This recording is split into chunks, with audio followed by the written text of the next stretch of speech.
I feel like if there's speakers in your car, they're owned by Samsung. Well, Harman Kardon is popular in cars. AKG is a sub-brand of Harman Kardon.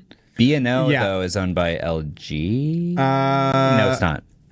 Cut that. B&O is also different from Bowers and Wilkins.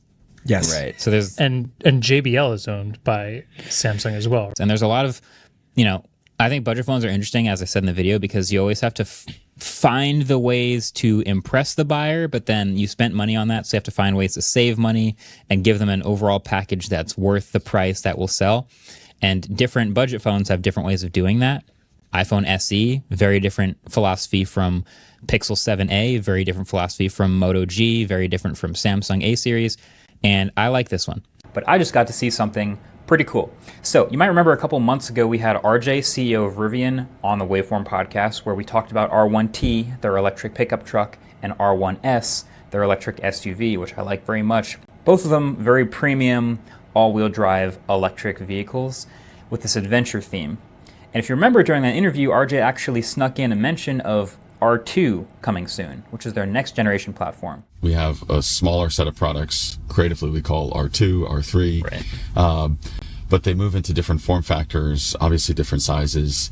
And the goal of those is to continue to take the essence of what we've done here in terms of, you can fit your gear, your kids, your pets, do it in a really sort of refined and fun way, but in different packages and in smaller form factors.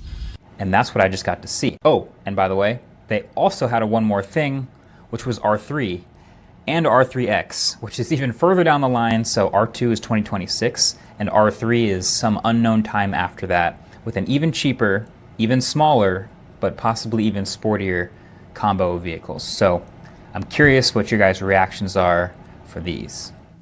So I think it looks really cool. It reminds me of like a hatchbacky, like a small hatchback, but as the crosscheck is lifted up a little bit versus like the hatchback Impreza. So, but it is way boxier. It's got kind of like the slanted back, and it has a really strange tail light. I don't know if I love that quite as much. I am also wondering if they're announcing R3 like this, which is not a truck, is there the opportunity for the R2T, which would be Maverick sized, which is an extremely popular small truck, because maybe we should all realize we don't need behemoth trucks and can have the same size bed in a truck that's a regular size. I am surprised they're not doing that. Pace.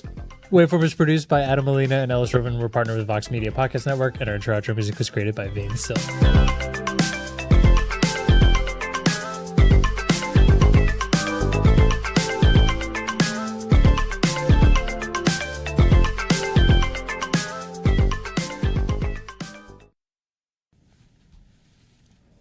Did you just do finger guns? We should start doing finger guns at the end of the episode.